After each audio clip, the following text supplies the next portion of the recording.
The Peruvian version of events remains largely unexplored. Early in May 1984, I was in New York at the same time as the Foreign Affairs Committee of the House of Commons interviewed the then Peruvian permanent representative to the UN, Dr. Javier Arias Estela, who had been Peru's Minister for Foreign Affairs of the conflict. I had a long talk with him, and I must say that it appeared in content to having held with another person instead of with this Peruvian representative trying to go by the way it was reported by Sir Anthony Kershaw in the press conference when the report was published. So in the course of this talk, Arias revealed that the Peruvian Ministry of Foreign Affairs had drawn up a memorandum summarizing the several telephone conversations and meetings in Lima relating to the initiative, and that this summary proved, to his mind, that the British government knew of the plan by midday of Saturday, May 1st, when he called both the Argentine and the British ambassadors to his office to inform on President Belgrano's instructions of the state of the negotiations involving Alexander Haig as a go-between with the British government.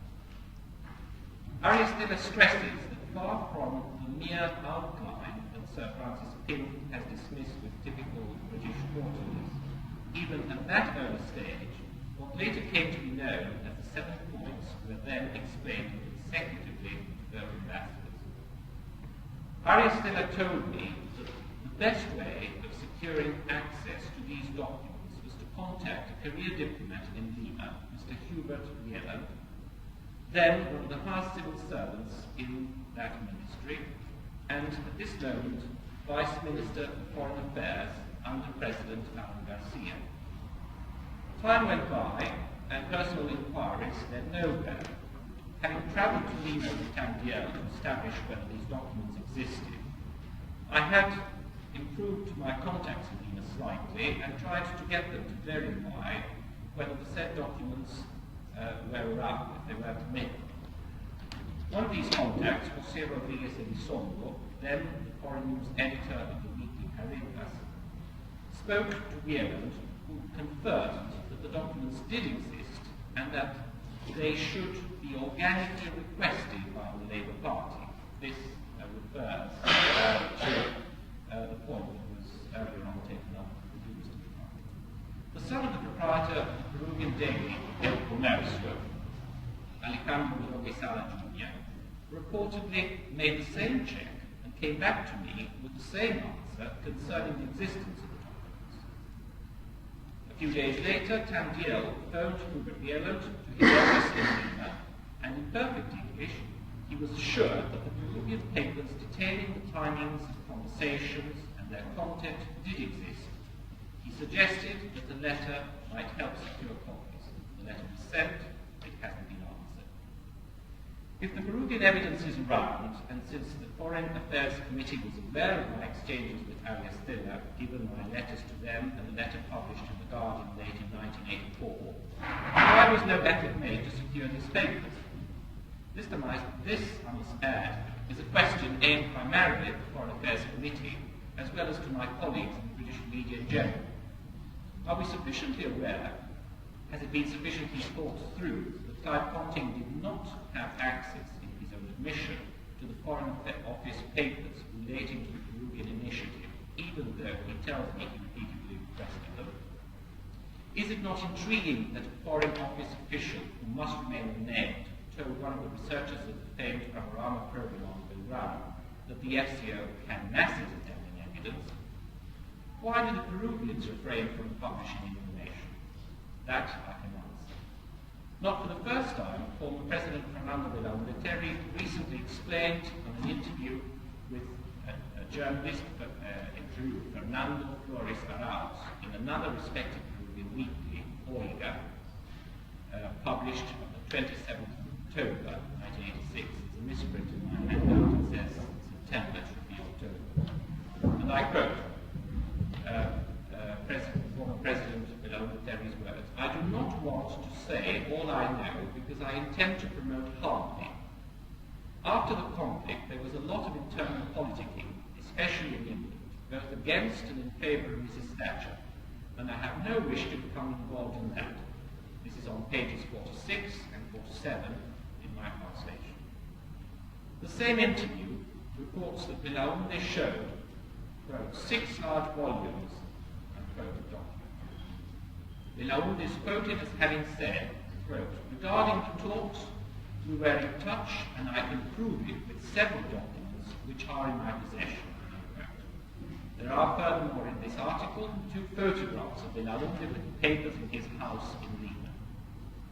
Though the journalist was not allowed any more access to the documents than we were when we interviewed the then President in Lima, when he was in office in 1983, the following 2 points are made by Belaunde in Oiga's interview. Firstly, the content of the initiative. It confirms largely what was published in Gavshan's and Desmond Rice's book. I quote, in addition to a truce, the Peruvian initiative consisted of a withdrawal and a handing over of the administration of the islands to an international committee manned by representatives of countries acceptable to both parties in conflict. Given a date, it was possible to reach a final agreement. Page 46. The date was, by the way, the 31st of December 1982.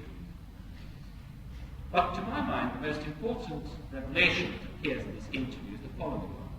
It concerns an Argentine, apparently oral, agreement and a British, but written, acceptance of the Peruvian Peace initiative. And this is the first time we hear of it.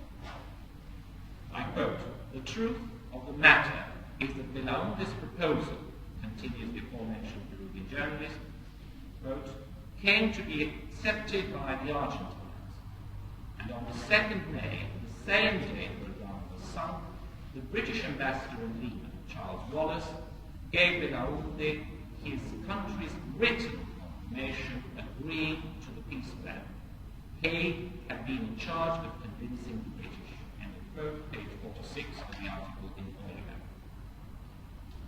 For the record, Nicanor Costa Mendes, who isn't the most political person, or was credible, informed me that the Junta, as the Junta's foreign minister at the time of the conflict, that the Peruvian plan had been accepted in principle by the military, and this decision was communicated to the Peruvians in the understanding that it was being relayed to the British Foreign Secretary.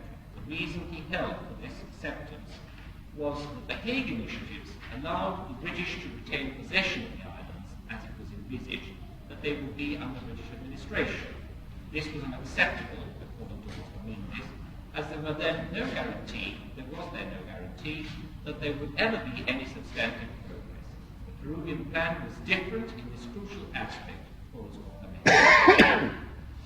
All this British searching into the past may not be mere internal politics, I think, if it erodes the reputation and resolve of the main obstacle to a negotiated compromise that, according to a number of public opinion surveys, would be acceptable to British and Argentine public opinions. Should my motives as an Argentine in this whole matter be of any consequence, let me briefly and lastly say that I sought to aid this erosion of an impediment. The Malvinas issue is important in Argentina in terms of Argentine democracy, because the Argentine nation, as Egypt, as Panama, as China, feels defiled by the past and the present situation. Should democracy, which is very healthy for internal reasons, add a negotiated settlement to its achievements, I believe I may have made a small contribution towards consolidating a democracy in my country. I also believe that territorial aggrandizement is far from the thoughts of President Alfonsine and his supporters. As to what would be acceptable to the Argentine body politic, given my talks with radicals and imperialists, I believe that a short lease ban, 25 years given the Panama and the Hong Kong precedents, coupled with international guarantees for the islanders concerning their language, the right to retain British nationality, internal democracy, common law, their own educational system, healthcare, etc., and islander autonomy, along with even further compromise towards joint and international exploitation of the other islands and the Antarctic sector, would form a package and that it would be acceptable once negotiations began, of course, with no restrictions, as urged by the Financial Times and The Economist this week. Argentina is not, I submit, obsessed by sovereignty, as Sir Geoffrey Howard holds.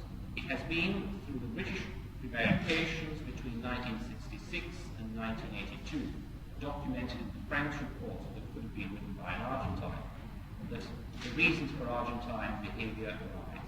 Britain has a credibility problem in as much as sovereignty, the core of the dispute between both our countries, continues to be excluded, and until this situation is resolved, the conflict in its present dangerous form will, I fear, simmer on.